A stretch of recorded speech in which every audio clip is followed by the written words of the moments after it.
पूरे कार्तिक के महीने की जो बैकुंठ चतुर्दशी है उसका जो फल है,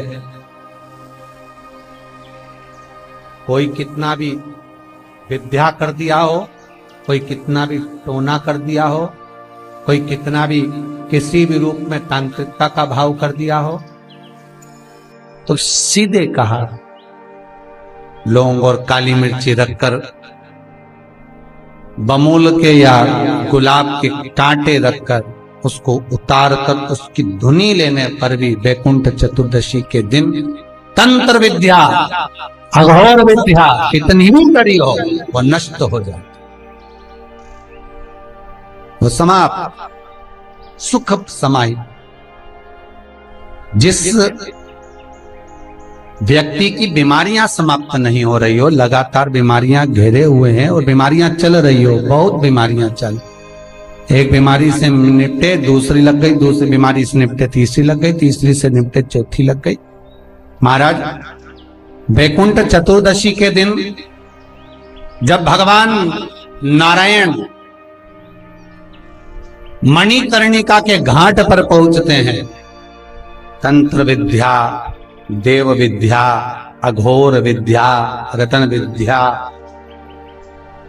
सारी विद्याओं का स्मरण बैकुंठ चतुर्दशी के दिन अच्छी अच्छी विद्या सब नारायण और शिव का स्मरण करती है। हमारे भगवान विष्णु और भगवान शंकर का स्मरण, अच्छी अच्छी विद्या।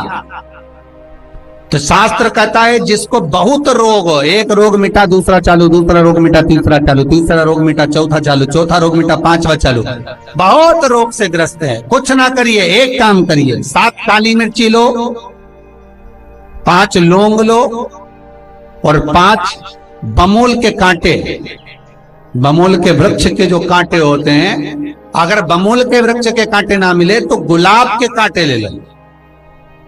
कांटे लेकर उसको एक लाल पोटली में, एक लाल कपड़े में, छोटे से टुकड़े में उसको बांधकर, जो व्यक्ति बीमार है उसके ऊपर से हरि और हर का, भगवान शंकर का मूल मंत्र का स्मरण कर।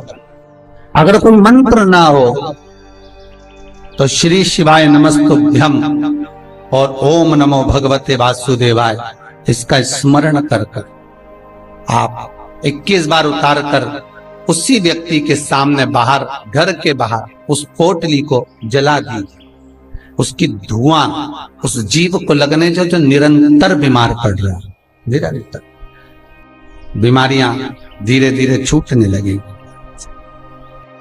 14 दीप, क्योंकि बैकुंठ चतुर्दशी के दिन, हरिहर मिलन के दिन सुबह और शाम को जो दीप दान करा उसका प्रमाण भले ना है, परंतु रात्रि को जो दीप दान का प्रमाण है वो जीवन का सुख देगा।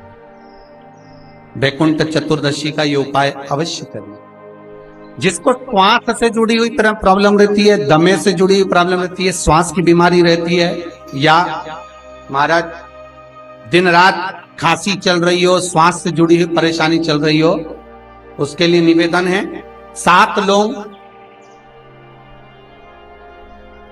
पीपल के पत्ते पर रख लीजिए और घर के बाहर 5 दिए घी के लगा दीजिए। जिस व्यक्ति को श्वास ज्यादा चलती हो, खांसी ज्यादा चल रही हो, दमा भरा रहा हो, उसके लिए बैकुंठ चतुर्दशी का ये उपाय अवश्य करिए। 5 लौंग या 7 लौंग या 11 लौंग या 21 लौंग, जितनी आप निरंतर एक लौंग कर कर खाना है, जितने दिन आप खा सकते, पीपल के पत्ते पर रख दें। और बैकुंठ चतुर्दशी का जो मूल मंत्र है उस मंत्र को आप लिख लीजिए, उस मंत्र का स्मरण करिएगा। ओम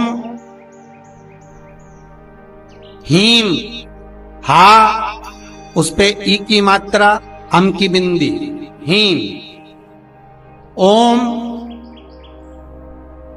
हरिणाक्षाय, हरिणाक्षाय नमः शिवाय।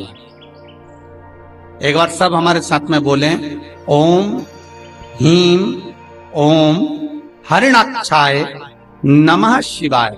बस इस मूल मंत्र जो स्कंद पुराण में बैकुंठ चतुर्दशी का मूल मंत्र कहा गया है, इस मंत्र का 21 बार स्मरण कर कर लौंग को उठा लें और उस लौंग को वापिस लेकर आ जाएं। एक एक लौंग कर कर सुबह या शाम में कभी भी खाना प्रारंभ कर दे। धीरे धीरे दमे की बीमारी में, खांसी में, श्वास में आराम मिलना प्रारंभ हो जाता है।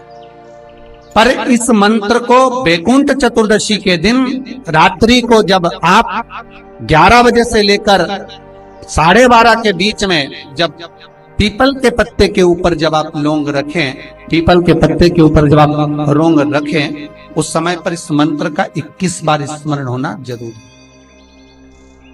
महाराज इस मंत्र को जप, और यह मंत्र कोई साधारण नहीं है। फिर निवेदन करेंगे, ये मंत्र जीवन का सुख देने वाला है। जो मंत्र आपको वैकुंठ चतुर्दशी के दिन स्मरण करना है, उस मंत्र को एक बार फिर हमारे साथ में बोले। ओम ह्रीं ओम हरिणाक्षाय नमः शिवाय। ओम ह्रीं ओम हरिणाक्षाय नमः शिवाय। इस मंत्र का स्मरण जीवन का सुख देगा।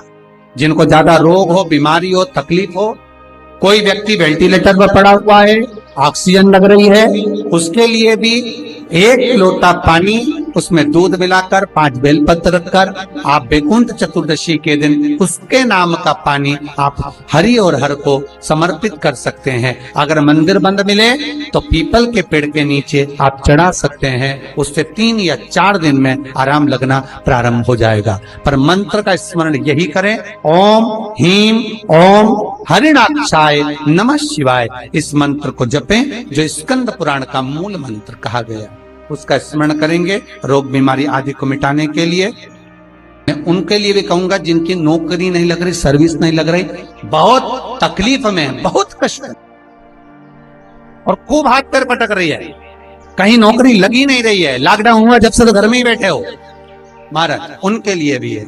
महाराज एक कमलगट्टा हाथ में रखिए, किसी जलाशय के पास में, अगर जलाशय दूर हो, नदी, तालाब, बावड़ी, कुआं ये सब दूर हो, तो घर में ही एक तांबे के कलश में पानी भर लीजिए और कलश के पास में एक कमलगट्टा जो हाथ में रखा है उसको जल पात्र के पास में रखकर 7 दिए घी के लगाएं, 1 दिया चौमुखी सरसों के तेल का लगाएं।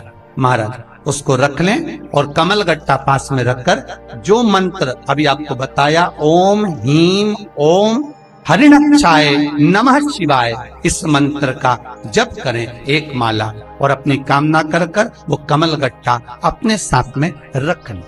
जब किसी एग्जाम को देने के लिए जाएं, जब किसी इंटरव्यू को देने के लिए जाएं, वो कमलगट्टा आपके साथ लेकर जाएं, आपको सफलता प्राप्त होगी। जब फॉर्म भरें तो उसको अवश्य